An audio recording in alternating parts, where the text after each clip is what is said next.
Hi everyone, welcome to Dreamfest Student Film Showcase. My name is Nick Englund. I'm an animator apprentice in the Reimagine Emerge program.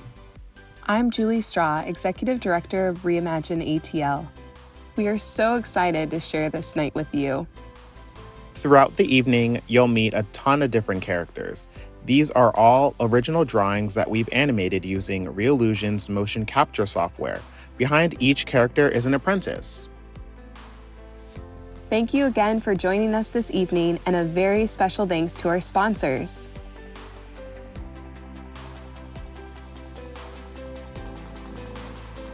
Follow along with our digital program to learn more about Reimagine, our partners, and our community of creators.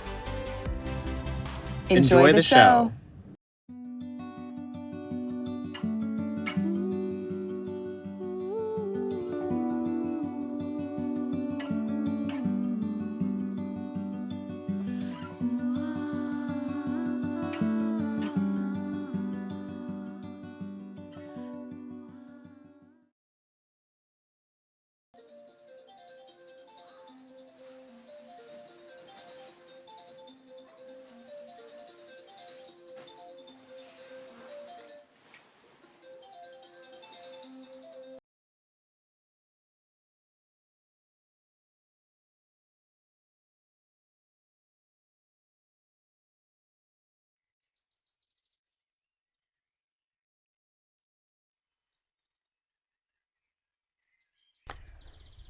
I really love a quiet morning. Starting the day off with silence and solitude just feels golden. I am so grateful for my life and for all the magic I have experienced. Every day, I am more convinced that love exists everywhere. I just need to look closely.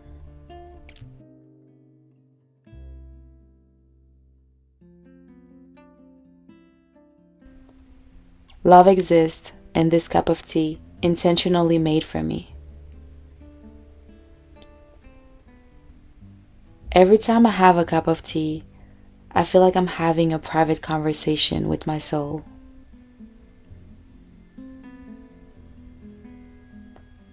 It seems as if for a moment the world dissolves and there are no worries about the future.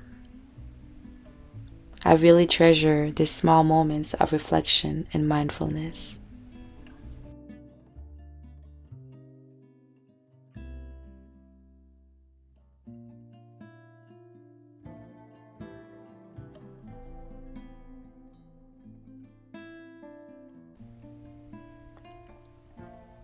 I usually light a candle in the morning. The smell of vanilla reminds me of my childhood. Isn't it weird and interesting how a scent can remind us of a time in our lives? Love also exists in books.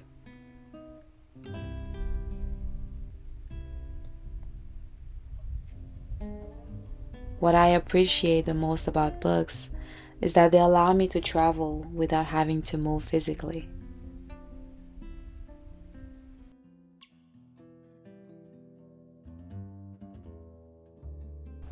I could argue that I've lived several lives and met different versions of myself while reading.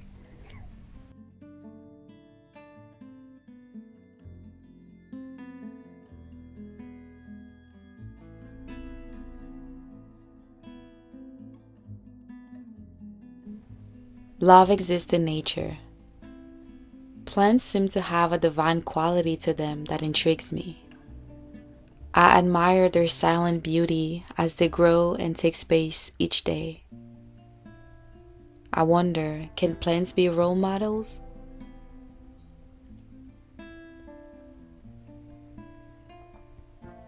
Love exists in strangers. A smile from a stranger can bring hope. Love exists in poems. I fear the danger of my words getting buried, and so I write them to preserve them. Poetry sets up a unique mental reflective space for me that allows me to convey my feelings. When I write, I can feel romance in everything around me.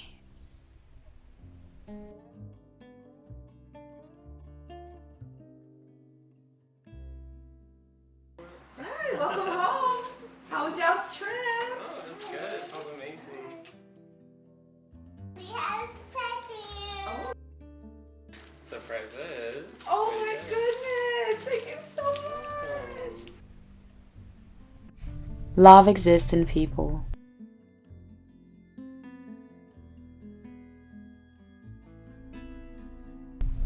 My daughter and partner don't even realize how much they light up our house and inspire me by just being here.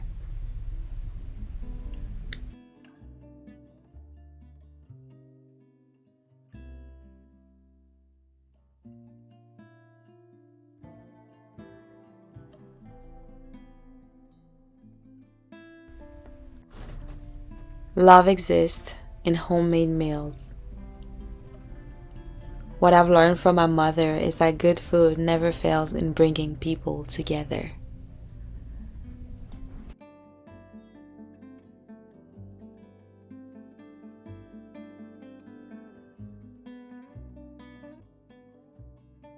Homemade meals shared with loved ones are good for the heart and soul.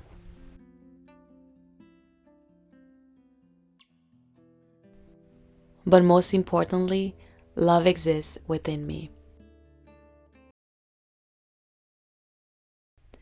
Looking at my reflection in the mirror, I can see and feel love surrounding me. I've really found one of the most amazing treasures of life, self-love. Love you too, Mommy. Me too. Let's dance.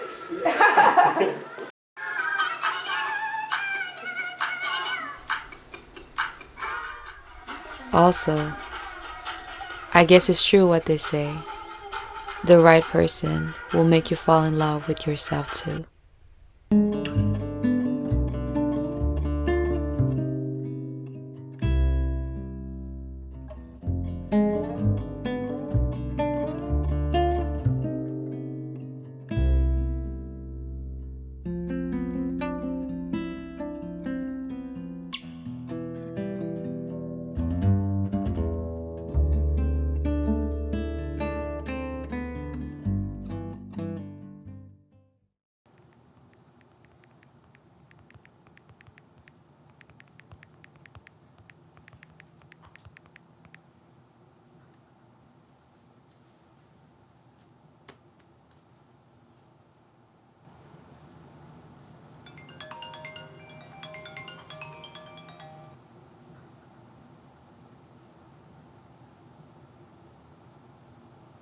How long until I get the test results back?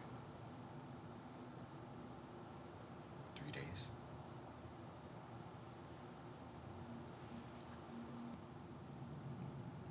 Guess I'll just wait till then. Right. Have a nice day. Thank you.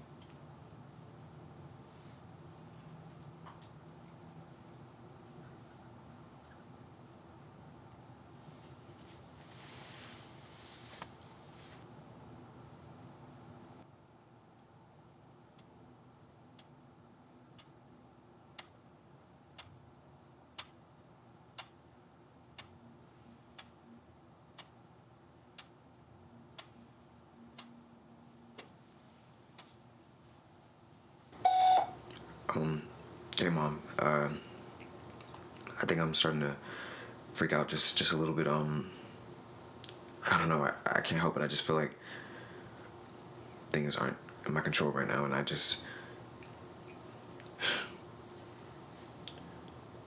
don't know, I miss you and I love you.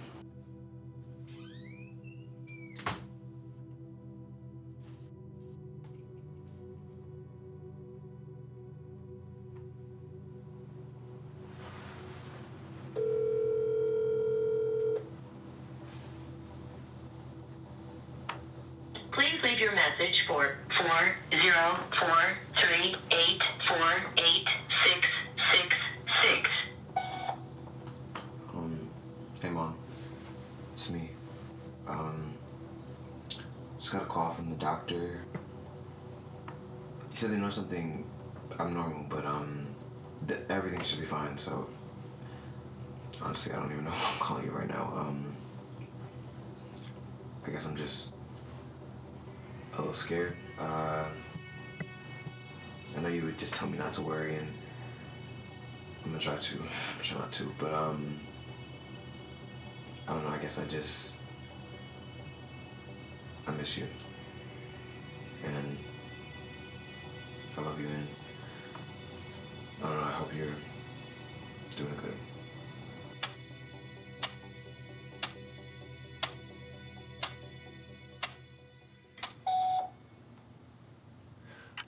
Hey, I'm really trying really, really hard not to get mad at you. I know it's not your fault. You're not here. But I'm all alone. There's nobody here with me now, and you were my person. I know right now you probably just tell me just let God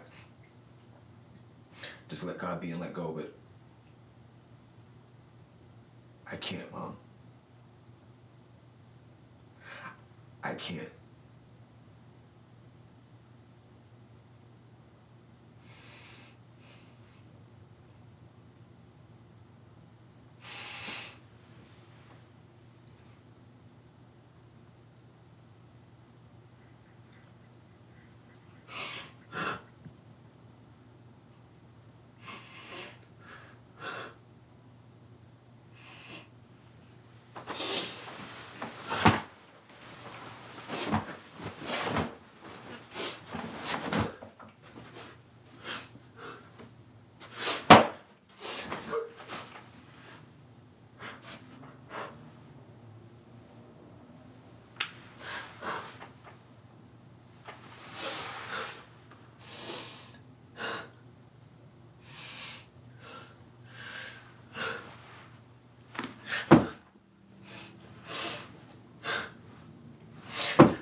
Mom?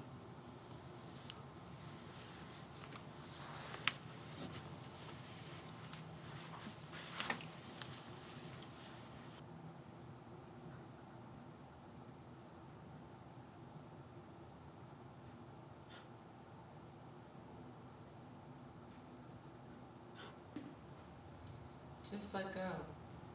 Let God.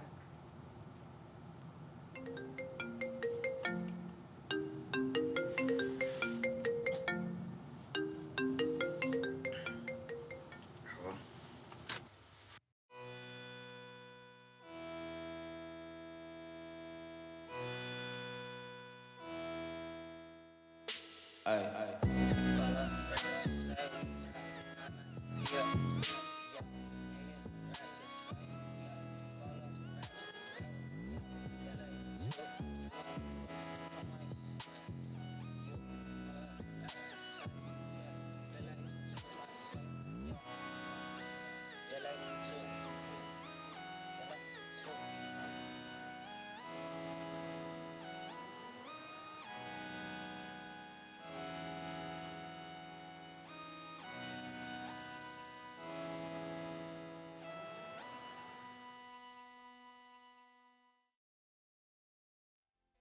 Emerge focuses on preparing creators for full-time work in the creative media industries.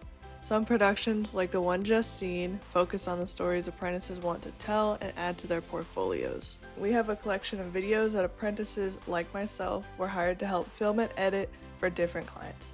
Teach for America's one-day studio contracted with Reimagine to help tell the story of one woman working to make sure that all the students see themselves and their histories in schools. These creators just started with us a few months ago and will continue to work with us throughout the year.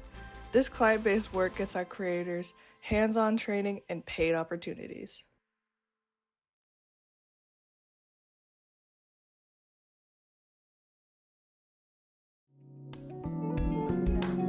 start our strategic planning process. We are going to start to think about the student experience. So we are in the middle of finalizing the vision and goals surrounding the student experience.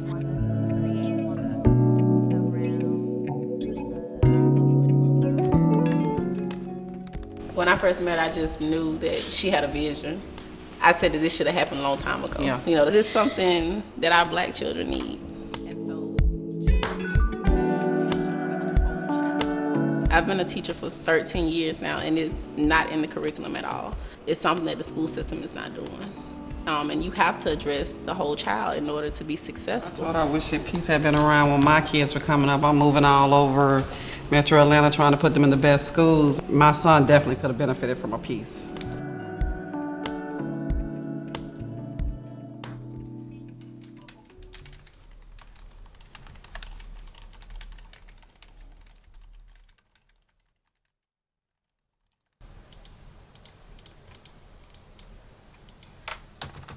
What brought you to this point in your career and wanting to apply? A lot of the reason I've been seeking different opportunities is because of the difficulties I've been facing as a queer person. Mm-hmm. Not feeling as safe as I would like to feel in my place of employment. You know, being a non-binary person, it's really important to me that any situation I might find myself in, I'm going to feel supported. Mm-hmm. So I'm curious, like, what, you know, your views are on that, or like what the school view is. When we say that we are making sure that we honor our students' identities, that is inclusive of all of the identities that they bring into the school. One of my favorite quotes is, if you're here to help me, you're wasting your time, but if you're here because your liberation is bound up in mine, then let's work together. And so neither one of us can achieve, you know, the vision if we're all not achieving it. So I'm, you know, up front, even if I don't make it all the way to the end, I just want to say that I love what you're doing, and I think that this is a school that's really needed. So I just want to throw that out there. So you're doing an amazing job. Thank you. Thank you.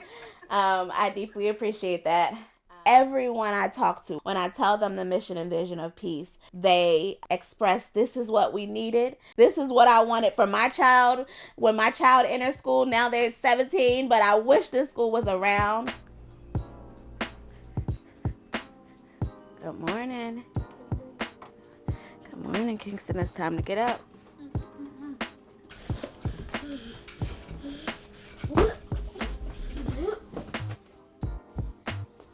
I am loved. I am loved. I am strong. I am strong. I am smart. I am smart. I am beautiful inside and out. I am beautiful inside and out. God made me in His image. God made me in His image. And I could do anything aligned to my purpose. And I can do anything aligned to my purpose. Kingston Brown is a thriving 6-year-old. He currently goes to a neighborhood charter school, and he will be attending Peace Academy. Let me see. Okay, you look like a snack. You look like a snack. And please don't eat me. When I think about the possibilities of what Peace will provide for all of its students, that is 100% what I wanted for my son. Make sure go get your watch and your wallet. Okay. I just made Kingston's lunch. Now I'm actually making lunch for Ebony because she'll be out today. She doesn't eat a lot because she's literally doing a million things, a million calls, and so oftentimes I'll make her something just so she can snack, so she can just keep going for the day. Thank you for making my lunch. You're welcome. I like to think my role in supporting is just, you know, making sure that she has everything she needs, always checking in, even if it's just a hug, because some days are harder than others. And, you know, also just being a platform for her to troubleshoot or brainstorm some different ideas from my perspective. Sit in your book bag and your coat at the front door. Okay. I wanted my son to excel academically. I want him to be affirmed in his blackness. I wanted him to experience joy, and I want him to say, I love going to school. Are you going to have a good day at school today? Yes. Are you going to be a leader? Yes. I'm a strong one. I'm not nervous. I'm as tough as the crust of the earth is. I'm in the mountains. I'm in churches. In the globe because no, I'm worth it. You know I'm proud of you, right? Why am I proud of you? You're one of the best little human beings I know.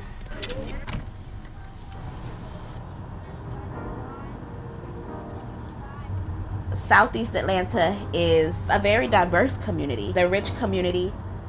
We want this to be a community school. We have our community members, our board members, our families are leading the way for so much of the work. We want to make sure that the community feels like this is theirs and that it is an asset to the community. We're opening this August.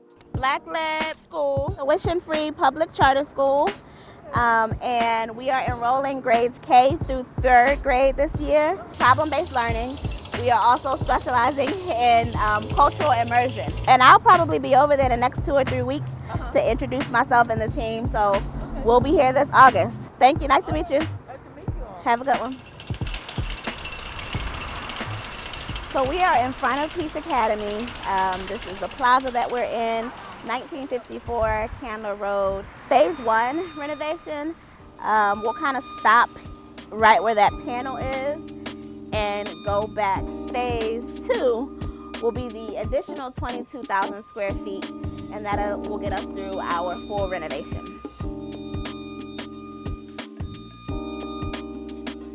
So Hank, what should we expect when we go in? So you're going to see a lot of new walls going up, a lot of electrical and HVAC over your heads. You're going to see plumbing lines. I've been a part of every decision with the renovation. I've been a part of every conversation to get the lease. And just to be in a space where we will open these doors, and it's from conception, it's powerful. You walk in, this is a big open space right here where everybody will come in, and that's your main doors into your school. This is pretty big as well. This is a wellness room, so breastfeeding, you just need to be alone. This will be just a one-person area. Okay, so this is my office, okay. This building is designed to set up our students for success. We deeply believe in making sure that our students feel loved and cared for, and that they feel like they can be themselves within the building.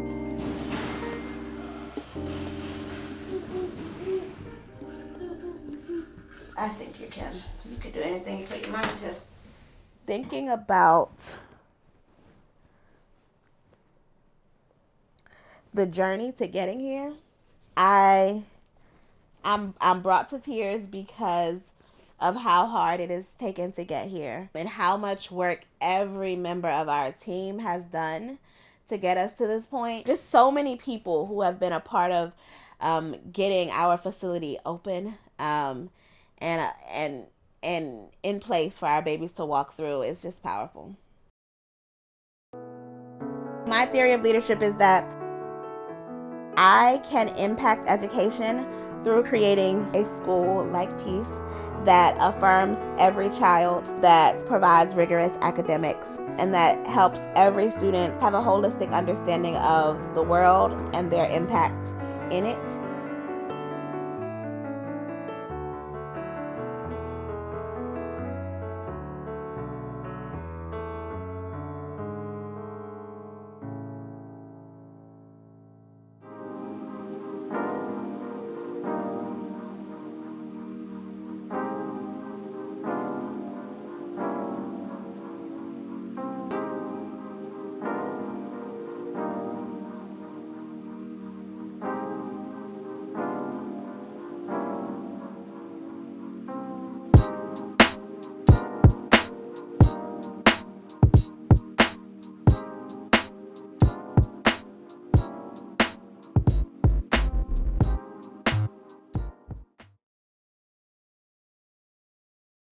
We can't do this work without our employer partners.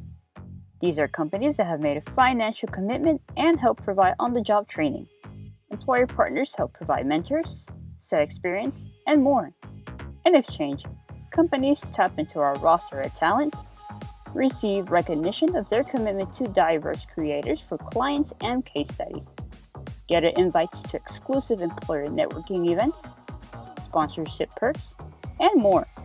If you're interested in becoming an employer partner, go to reimagineatl.com/emerge or email Julie at reimagineatl.com. Thank you so much for the employer partners that are supporting and creating with us this year. I have exciting news to share. Microsoft has just been added as an employer partner. We'll be working with them to tap into paid internship opportunities, learn how to use LinkedIn to secure my next job, and some of their staff will mentor us. Our apprenticeship program Emerge exists to prepare 18 to 24-year-olds who aren't full-time in college or career for jobs in the creative media industry. We currently have 3 tracks: media production, post-production, and animation, with plans to expand to new tracks like gaming and visual effects, photography, and more each year. This work is made possible through Arts to Work, the Arthur M. Blank Family Foundation, and Career Rise. Let's learn more about our partner, Arts to Work.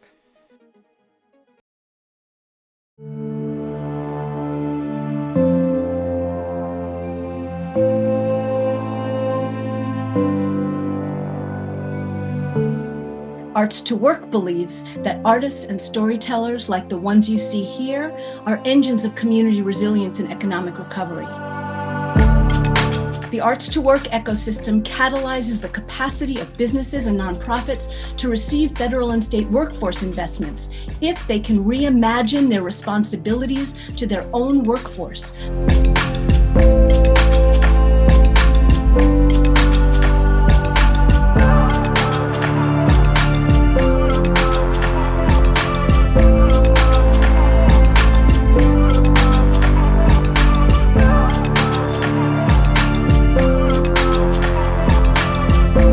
I'm excited to be the first registered Arts to Work apprentice. Let's get to work.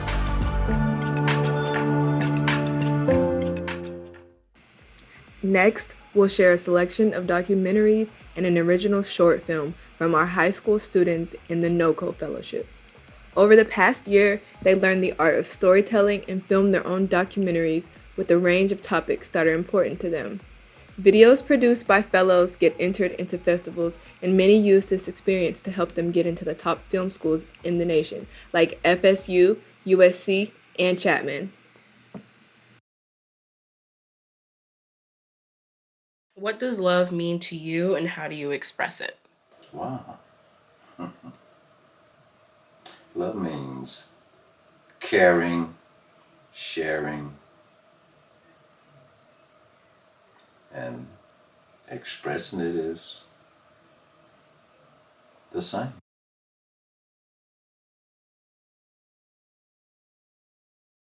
So what's your name?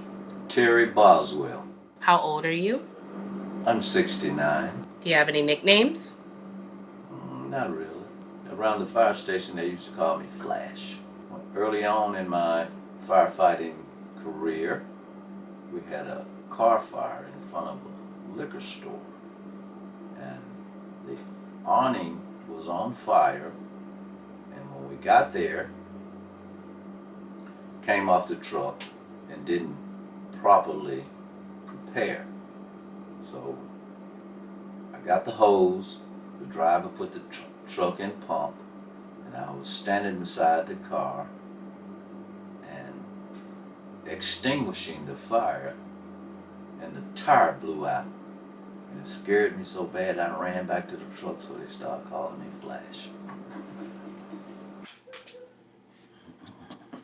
Smile. Being a firefighter is more than just extinguishing fires, because we were called out on medical calls, car wrecks, people just in danger or needing help. What do you like to do in your free time? What makes you happy or excited?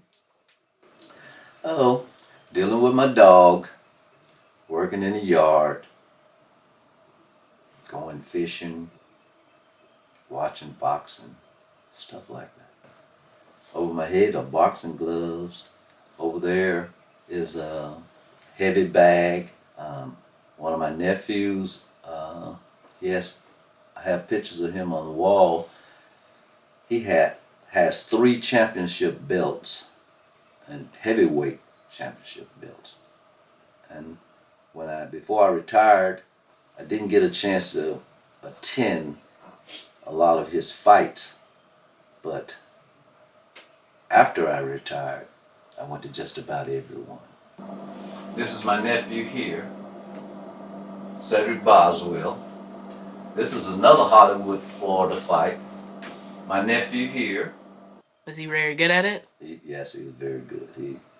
He only lost, I don't remember how many fights he had, but he only lost 2 fights in his career. What was your home life like? Well, I have 4 brothers and 2 sisters. I also have a twin. One of my sisters is my twin. And my home life growing up was pretty good. My mother worked, my father worked. We never lived in government housing or housing projects. We always lived in a single family dwelling, and life was pretty good. That was when you got older. That was during the civil rights movement, right? Yes, I was a teenager during the civil rights movement. All right, can you tell me a little bit about that, please? Well, my first involvement with the civil rights movement was a sanitation strike, and the city was in chaos, and Martin Luther King came to help the situation. I marched with King the first time he was there, and the people rioted. They cut up so bad that he left Memphis and came back to Atlanta. And about almost 2 weeks later, he was talked into coming back after the people promised that there would be no riot, and he came back and was assassinated. What was the outpour like that in your community at the time of like younger kids? As far as the assassination, it was the city, state, and the country was in uproar. There were riots, people getting killed, they were burning down buildings and everything behind that. You did mention that you were, thinking a lot about passing. Can you talk a little bit more about, how you view death? Well, death in a family is always devastating.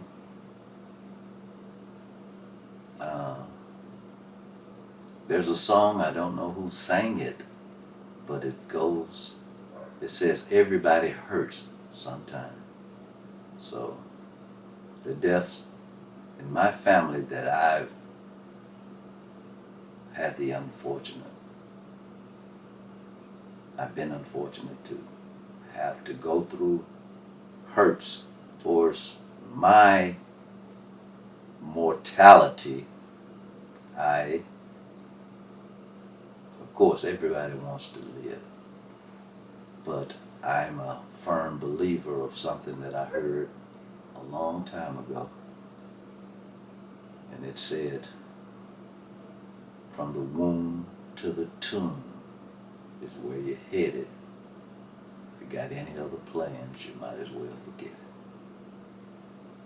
I consider myself the mayor of this neighborhood. Do you have a lot of friends that live here, or have they come and gone? Oh, well, a lot of them have come and gone, but there are only, let's see, on this street, there's only 2 people that are the original owners of the house, and that's our house and that house right there. but the other people have come and gone.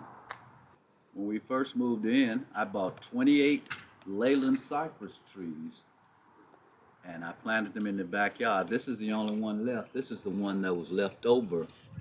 We had to get the other ones taken out because they got too big. What's your favorite part about having a dog?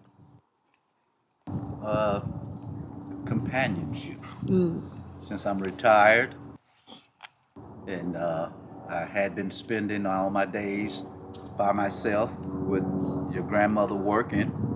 Since I got him, I have company all day. Tango. Tell me a little about your favorite part of the house. The garage, my junky garage.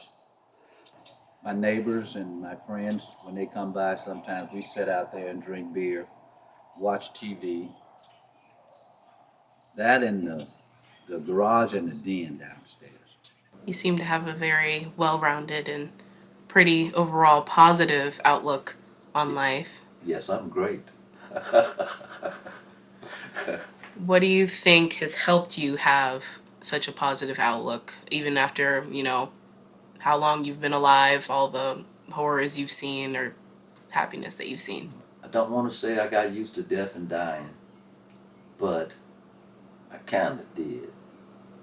But I found joy, or I could pump my chest up a little bit when I know I helped somebody. What did you first think when I told you that I wanted to do a documentary on you? And if you remember where did I tell you that? I don't remember where. It was at my birthday party. Oh, okay. All right. At your birthday party, yeah. I thought that it made me special in your eyes, that you thought enough of me to want to delve into my life, my thinking, and my way of being. And what's one thing you want people to learn about you from this documentary? I can't say it on camera. Well, I would want people to know and understand that my family means a lot to me. My daughter, your mother, you, my wife, my sister-in-laws, my nieces, my sister and brothers, that I love them and I show them all the time that I do.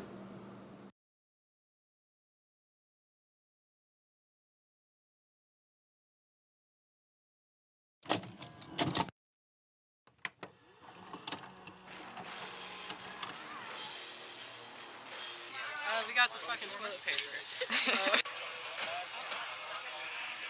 Yeah, come back to me later when I'm drunk or hot. Yeah, same for me. I'll have.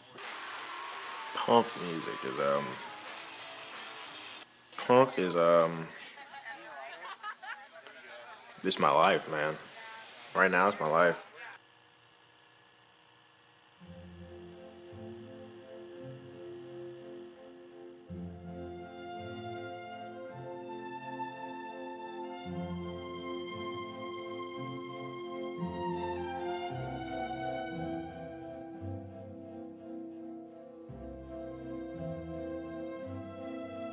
It's a lifestyle. It's the way that you live. It's no different than anybody else's culture.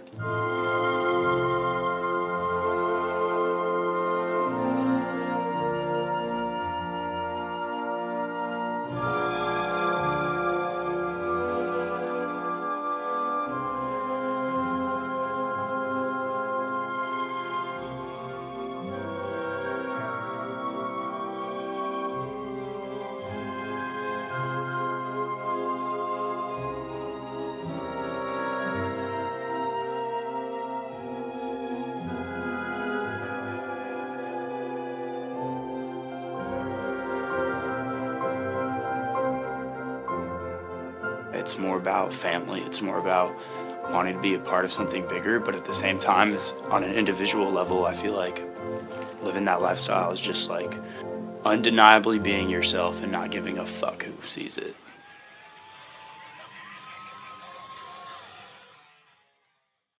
My sister, she always comes to shows. I love my sister to death, Bria. No, I'm not addicted to porn. I'm addicted to corn. Like the band. With a K? The band, yeah. Corn. Daniel, we didn't even write the set list yet, dude. Oh, God. I mean, we'll set up. You guys didn't write a set list yet? Not yet. You idiot. Dude, what the fuck? Dude, I just lost my eye, dude. Come on. She's the one that kind of broke off in our family to listening to rock music or like other genres. Because I grew up, you know, at a black family, you know, we don't really listen to fucking Foo Fighters or fucking Pantera. We listen to fucking R. Kelly and Alicia Keys. We might have go to a different one. Like the different one? Yeah, look how packed it is, bro. Yeah. So, I mean, we can. I think it would be better if we just like when we get closer to Macon. All right. All right. Shut up, shit.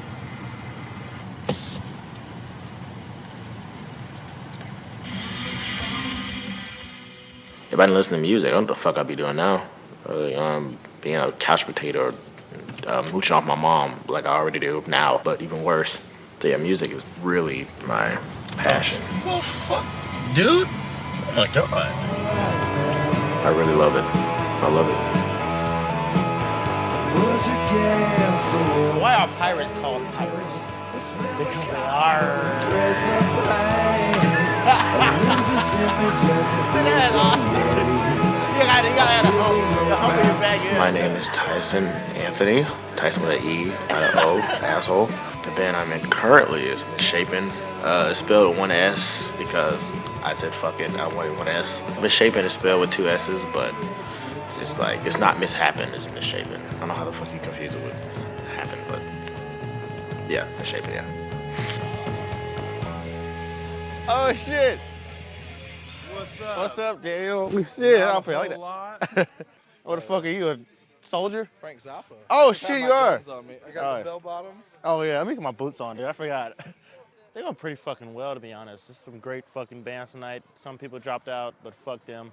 But overall, it's gonna be a good show. Especially a DIY venue. Fuck yeah, we got a bonfire going and shit. Chew Toy already here. Fucking Wax here. All the Reds just pulled up, so it's gonna be pretty fun, man.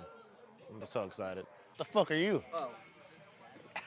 Yeah, dude. I know Seth since January. He's country. You can kind of tell by his voice. He's kind of country. Y'all seen the reverse dab before? That's why we love Seth. Cringy shit like this. He always wears no fucking shoes. I know that about Seth. He always wears no shoes anywhere. I'm like, how the fuck does this guy have doesn't have gangrene by now? Dude, you gonna run into a fucking wall or something,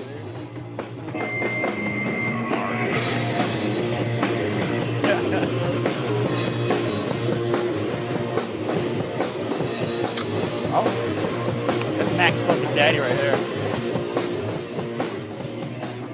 My name's Scum. I'm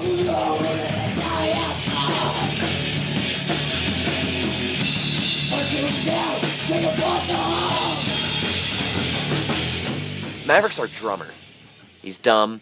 He's stupid. I hate him. No, I don't. I love that man to death. He's my brother. Get on that second one. I'll die with that man. He's been there for me through everything, thick and thin. We got arrested together. Me and my homie were doing some shit we shouldn't be. I ain't gonna say too much, but cops didn't like it. They came through.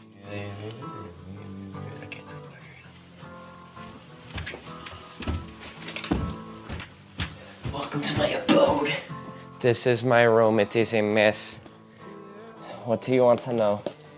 This is the guitar I got for free. That was my favorite guitar because it's free.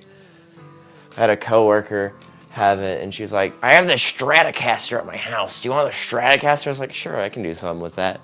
Fucking hoard of shame of clothes that I've ripped to shreds and I need to put back together. I ripped this at the Whack House when I got naked. Don't ask questions.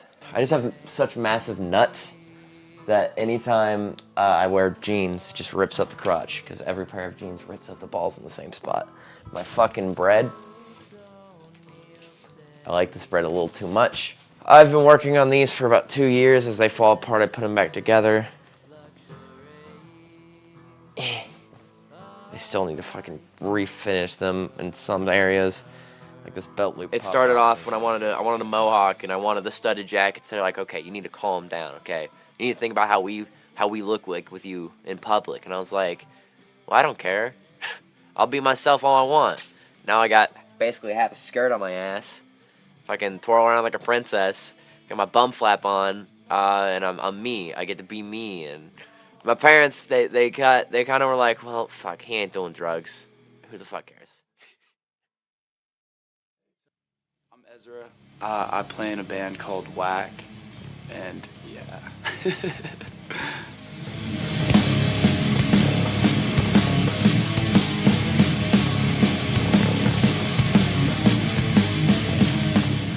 Wasted Anarchist Cult Killers. I came up with the band name. There's many rumors on how the band name came about, but I didn't start using it until I was in rehab, and somebody was like, you say whack a lot. And I was like, yeah. And they were like, you should name your band that. And I was like, all right, yeah. I was sitting there thinking, like, the band Whack has got to be fucking copyrighted by somebody, bro. If you can't think of that, then you must be stupid. And so I was like, I got to make it a fucking abbreviation. Or not abbreviation, a fucking acronym. But we call it a wacronym. I don't know. We're wasted. We're anarchists. And churches are cults. And I'd like to kill them. So fuck it. Because we got this like white light that I sprayed painted green. That when you put the lampshade on it, it just turns the room light green. But when you put it just there, it's like you'll see, it looks like a stage light, like a real. You brought that one out. I get extremely stressed out. My band members will tell you, because I'm lazy. So then when it becomes showtime and I have to do everything last second, I'm kicking myself in the ass and I'm being a dick about it too. Once the first band starts playing of the night, it's like, whew, show started, let's just ease into it. And then you drink too many beers. No, I'm just kidding. Sometimes. It's just easy sailing. I make sure I go up to the people that I yelled at and tell them I'm sorry. And then I hang out and try to party and try to settle my nerves. Yeah.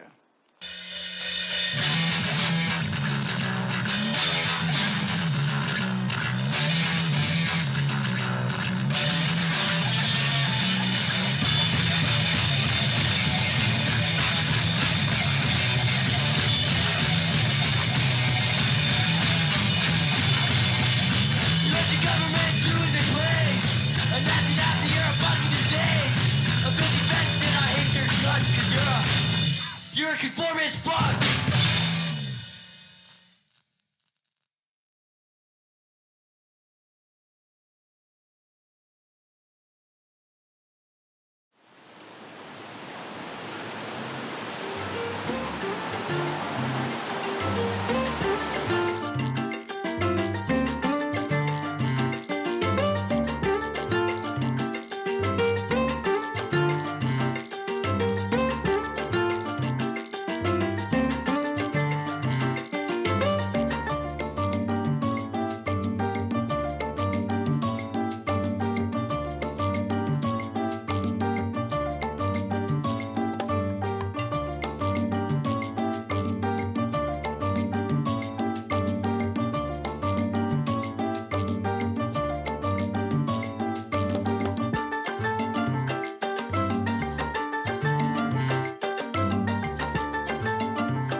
My name is Lydia Dawn, Miami, Florida. I work for the jewelry stockroom for the last 35 to 40 years.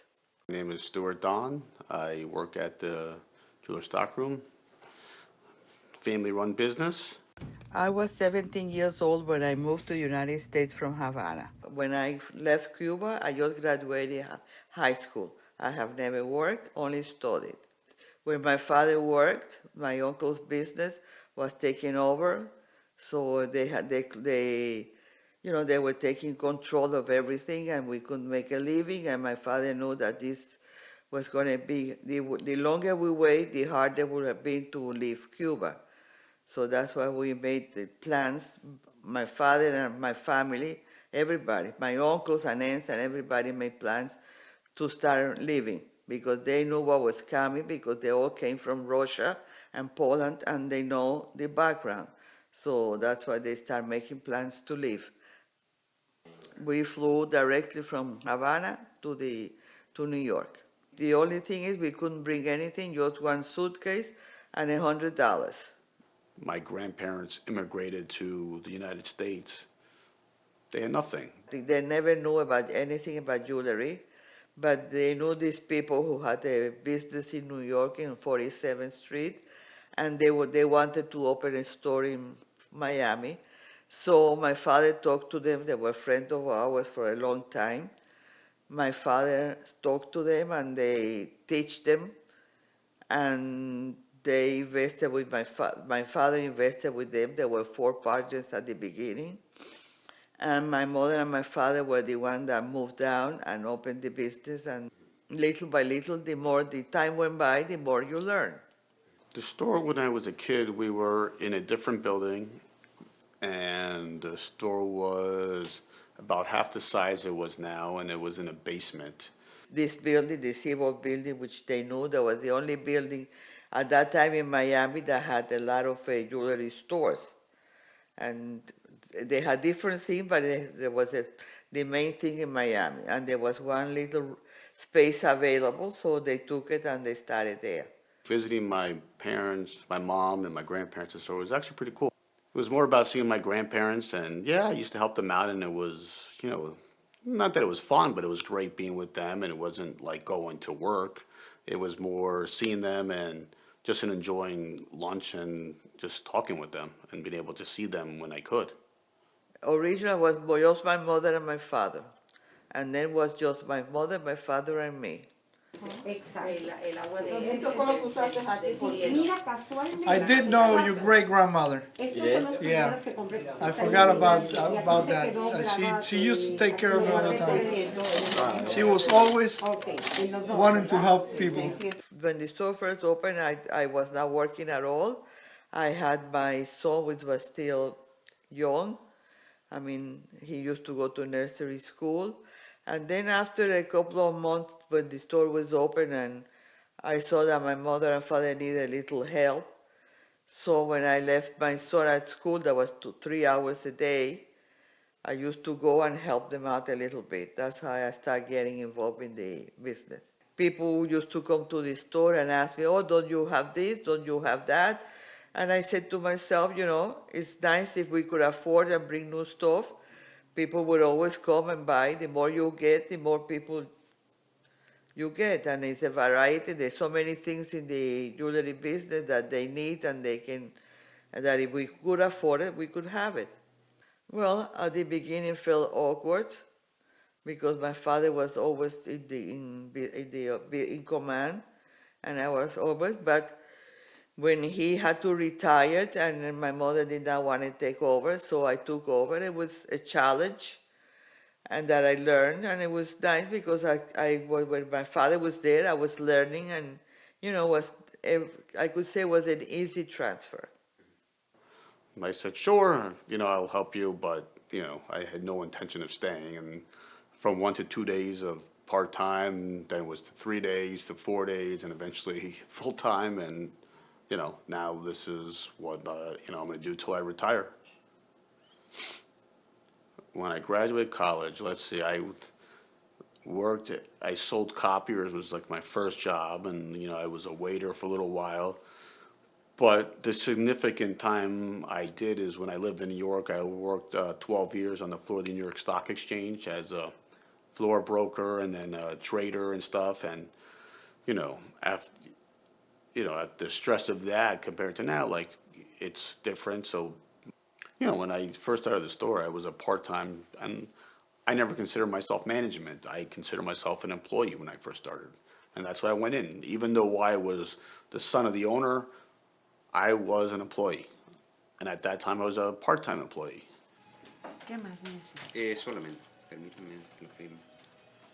I've been shopping here for, wow, it's been like 12 years, 13 years. Jewelry is a honesty work.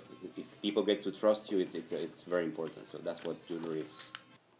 Yeah, I mean, at first, I wasn't expecting to stay, so it never entered my mind whether I was taking over the business or not. I just had no intention of being there. I was just doing a favor.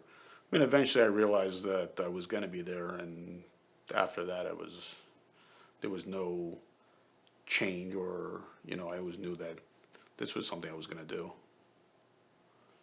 Honestly, I don't know what the future holds, like with technology and, you know, more businesses selling, like, you know, more retail customers are selling online, and I really don't want to make wholesale changes. Listen, I don't know, just like my mom didn't know if one of my kids or a relative is going to take over this business. I feel like if we maintain what we're doing and we continue having quality product and getting customers what they need, that will be okay. Our core values are we stand behind our product. It's when we say it's 14 karat, it's 14 karat. We only go to quality vendors or manufacturers. We know what we sell. We stand behind it, you know, and service. It's important for us to maintain our service with our customers. And if they have a problem with us, they let us know and we resolve it. Like it's like family. When my mother and father started, and I was spending time with them and learning from them, and they were happy doing what they did, and it gave me a good time and good life, and it's something that you create, you use your imagination, you can create new stuff, then you make new friends, and you make a life, and it's very interesting things to do. And it gives you to think about it, and, you know. They built a business from nothing, so I think it was more about survival at the beginning and then building a business and watching something they built, being able to pass it to the next generation and feed their family and maintain it. And so I always think that, you know, I don't think like my kids understand it as much as I do, and I don't I don't think I understand it as much as my mom, and I don't think my mom understands it as much as her parents. But I think from being an immigrant, that building something from scratch and being able to pass it to your kids is important, and important to maintain it and understand where the business was started.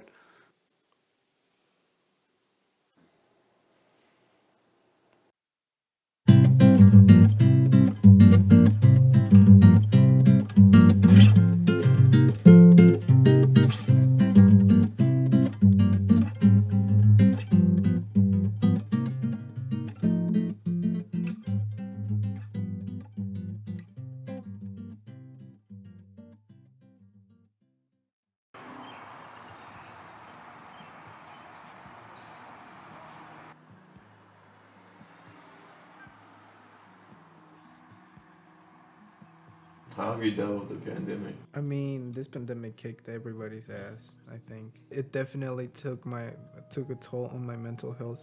It was like everything added up, and I got burnt out.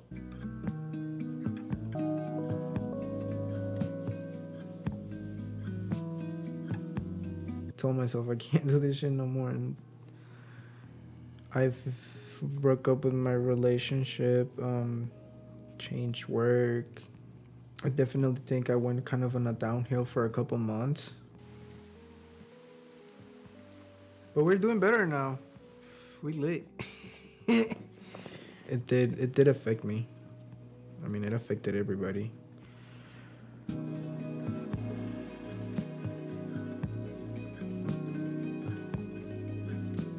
How long have you been in therapy?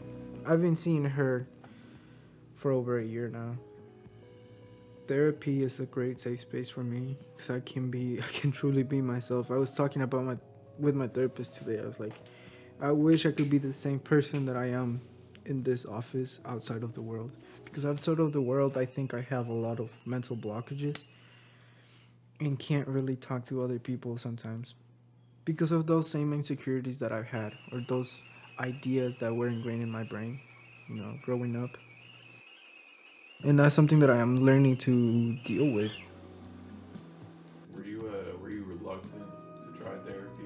I was reluctant to go to therapy. I wasn't 100% with it, but with time and like listening to a lot of people that go through the same shit, it like makes you realize it's like this is necessary and I have to do this shit. Looking at other people, hearing other people's stories makes you feel less alone on it. Something that I have also learned that like you have to embrace the struggle. Even if you have a therapist, you have to want to do the work for yourself. Whatever it is, meditating, exercising, painting.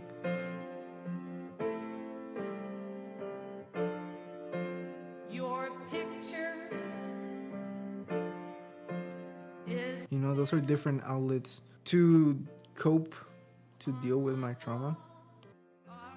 I always liked art, but I was always really shy to try it. And I would try it and I would get discouraged because, honestly, this is ass. Like, I didn't like it and so I suppressed it for a long, long time. And sometimes some cool stuff will come out, but nothing really that important. Until um, I got in a relationship. She paints and draws really well. She was a big inspiration for me, and she encouraged me to make more art. After we broke up, and it was a big relationship for me. I really went through it. I'm not gonna lie to you. It broke me down. I needed to find new ways to cope, not only with smoking, because that's what I used to cope. I used to smoke a lot of weed. I needed new ways to cope with things, to express myself. Whenever I tried painting with her, I always felt really good and I enjoyed it a lot. Why not give it a shot? Whenever I paint the most is when I'm like really sad.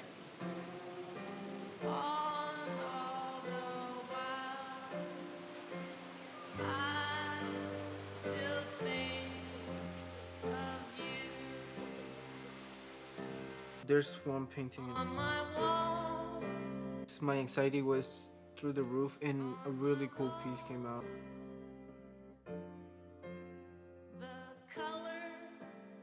Society has us so conditioned that men do not talk about their problems. Men, don't express their emotions. That's why I like painting so much, honestly, because it's a way of me like it helps me communicate. It helps me like open up. Sometimes I tell to myself, okay, you're gonna paint about your trauma, right? It like makes it easier to talk about it and to express it.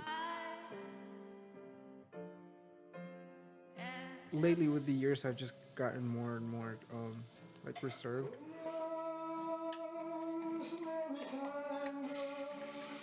Did you have any role models growing up? Not really. I mean, at least not healthy ones. My parents were always working. My grandma would take care of us. So, like, it's not the same. I was always kind of like by myself.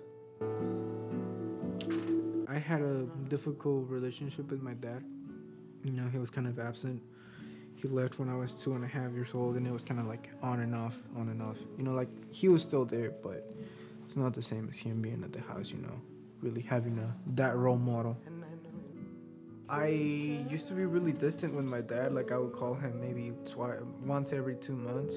I was trying to avoid him. But like after this call that I just had with him a couple of days ago, we were talking about how if he had that information he has now, you know, everything could have been could have been something different. I have to learn compassion because he also, as the same as me, he went through a lot of shit, you know, like his dad also left. But fortunately, now he is taking those steps to become better as a person, as a better dad. And I am really thankful for my dad.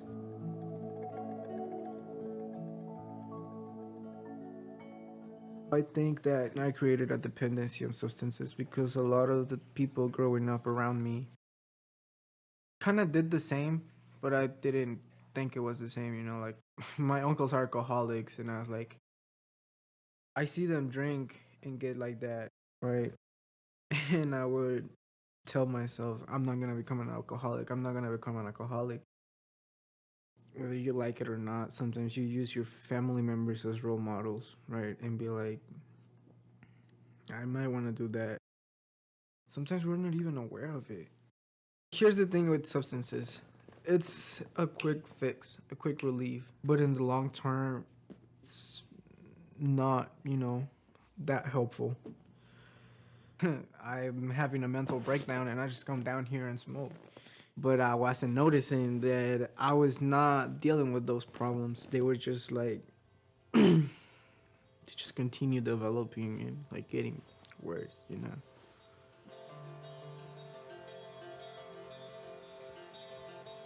When did you first notice that you were becoming addicted to substances? It was like a lot of things that kind of led me to that.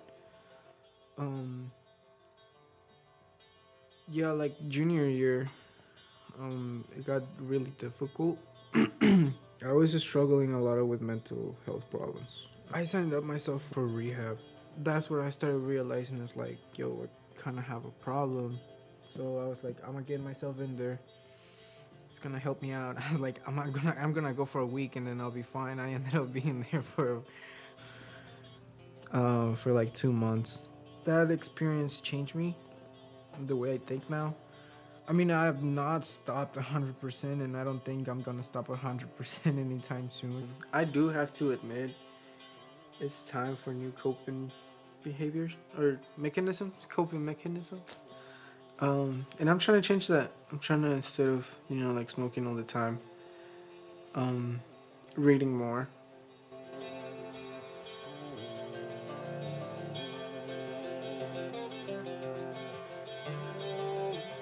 I was always a bigger kid, and that will cause a lot of like self-esteem issues.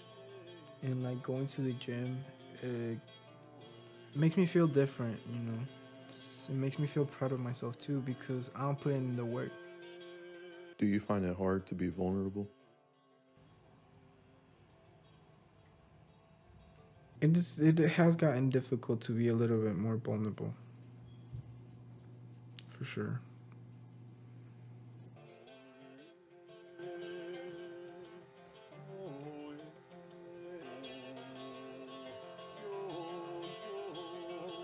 I love you.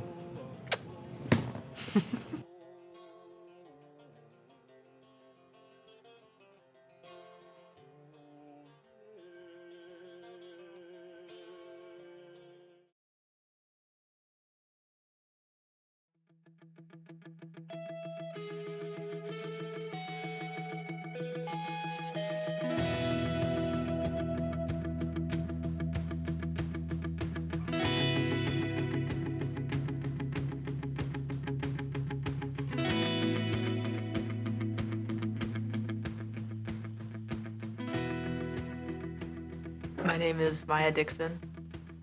I have been playing water polo for 5.5 years now, since 7th grade, and I'm in 12th grade now, so do math on your own.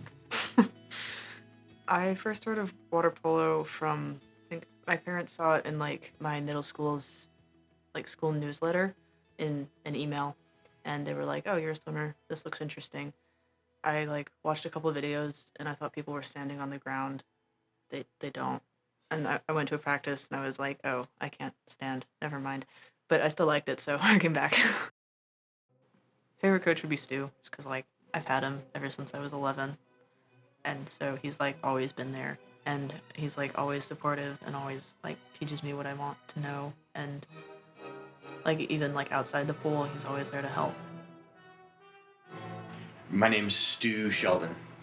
I am the head coach for the APS Knights Water Polo Club. When the APS Knights Club started about 15 years ago, they didn't have a pool to practice in, so they would stand on the gym floor at Grady High School and like walk around the basketball court floor and pass the ball around. That was how they would practice. And they had one player miss a game, and so there was a girl there from the yearbook staff, and they made her put a suit on, and she jumped in the pool, and she played for, I think, 3 more years. 99% of the kids who play water polo for APS have never played it before they picked up a ball with us. I'm Sabrina Sanders. I have been playing for about 6 months now, I think. Water polo was actually brought to me through my best friend, Olivia. And she had talked about water polo and just the whole experience. And I was looking for a challenge, and I wanted to play with her, so I just joined.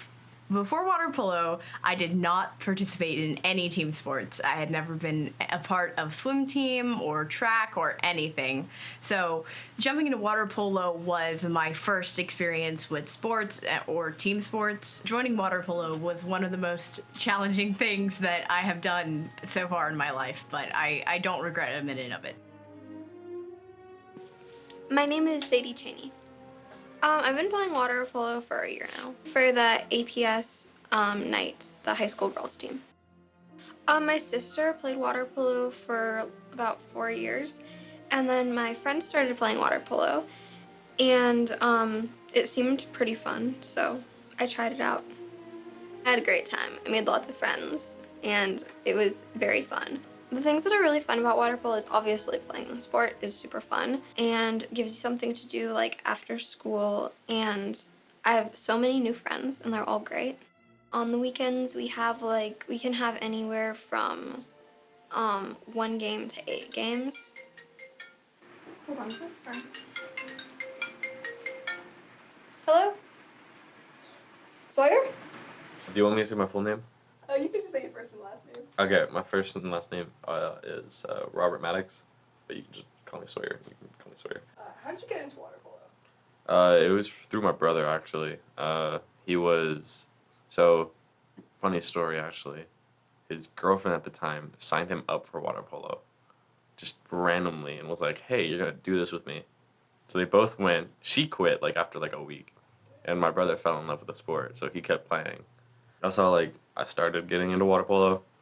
And then Stu said, you can't play until high school, which kind of depressed me. But then he was like, you know what, on second thought, why don't you just start in 6th grade, and then you'll be, really good in high school. And so me and a few other kids, we started in 6th grade. No other team thought of doing that yet. So it was just high schoolers that we were playing. We got absolutely destroyed, but it was a good learning experience. I was terrible, too. First season, I lasted 2 minutes in the water, and I was, floating on my back the entire time. So it's called the Georgia High School Water Polo Association. So why middle schoolers? It really just has to do with trying to have the programs play with enough kids to be viable and at a level of play that's appropriate. If you have a kid who picks up a water polo ball for the first time in their 9th grade year, by the time they're a junior or senior, they're kind of starting to figure it out, particularly because the high school season's really only 2 months each year. But by allowing middle schoolers to participate as well, it gives the kids more time with the sport of water polo, and so they're better water polo players by the time they get to be sophomores, juniors, and seniors in high school. Before COVID, we had 2 girls teams, and because of graduation and COVID, APS this year was really challenged to field a women's team. So I'm really proud of the small number of girls who did play this year because they held themselves together, and not one girl quit at all. We usually have a couple girls who decide it's not for them, but every single one of those girls down to 6th grade stuck with it. And, you know, we ended up winning a couple of games, and that was great. We ended up winning one game, but it was fun. And I thought we won 2 games at the state tournament. No? Okay. We ended up winning 1 game. But if you consider at the start of the year, we were forfeiting every game because we didn't have enough girls. Like, we improved over the year. My most recent season was very interesting. I don't think we won a single game. We won one game. Okay. So we won 1 game. I still had a great time, and I think our team improved a lot as a whole over the season. We didn't win any games until the very end, our very last game we won. It was the end of season tournament championship. We're at the end of the 4th quarter, and the game was about to be over, and then we tied, so we went into overtime, which is when you get 2 extra quarters. They're each 3 minutes, and we won in the very end, and it was super fun.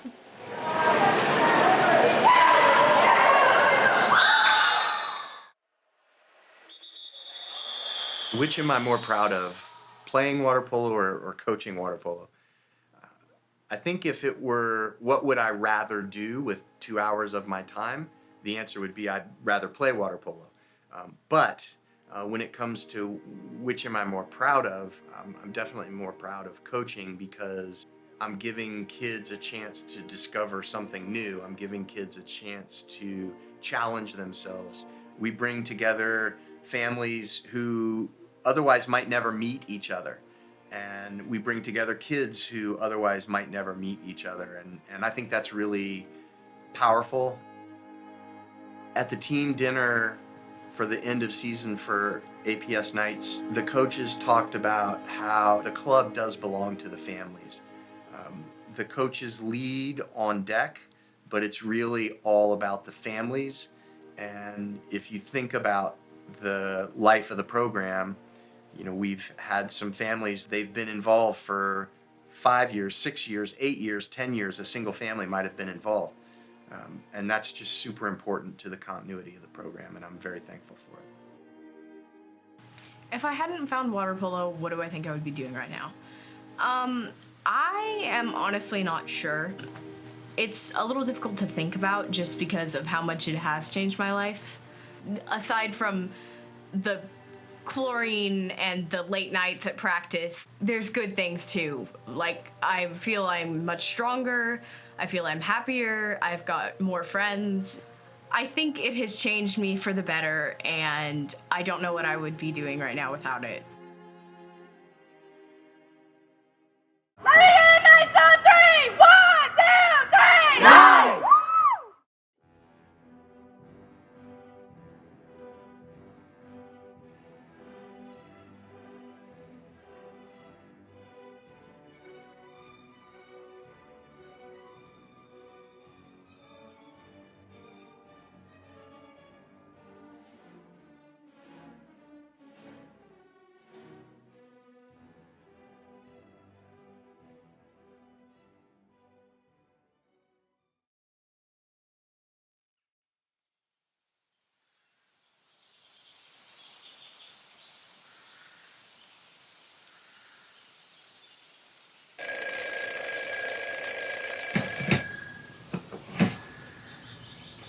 Life could be a dream, life could be a dream.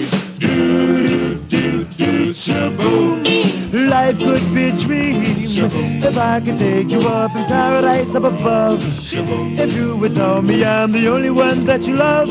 Life could be a dream. Sweetheart, hello, hello again. Shaboom, and open we'll meet again. Boom, ding dong, ding dong, lang, lang, lang. Oh, oh, oh, bip, a bip, a dip. Oh, life could be a dream. If only all my precious plans would come true. If you would let me spend my whole life loving you. Life could be a dream, sweetheart.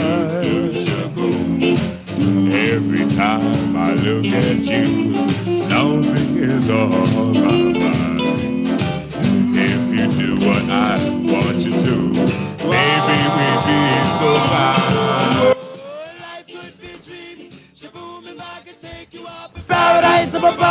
Shaboom, and tell me, darling, I'm the only one that you love. Life could be a dream. Sweetheart, hello again. Shaboom, and open me to boom. Hey, lang, ling, long, a lang, a lang, a lang, a lang, a lang, oh, life could be a dream. Life could be a dream, sweetheart.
Living on borrowed time.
Buddy, hear my plea. I'll be sweet as I can be. I want a good man, and I want him bad. If you crave endearing charm, I can fill your empty arms. I want a good man, and I want him so bad. Our students have a fire in their belly. I have an appetite to learn, connect, and contribute as a creator in the local Atlanta economy. I'm inviting you to help reimagine my future. Help creators like me get the training, access to technology, mentors, and employer partners needed. Not just a job, but a career in the creative industry.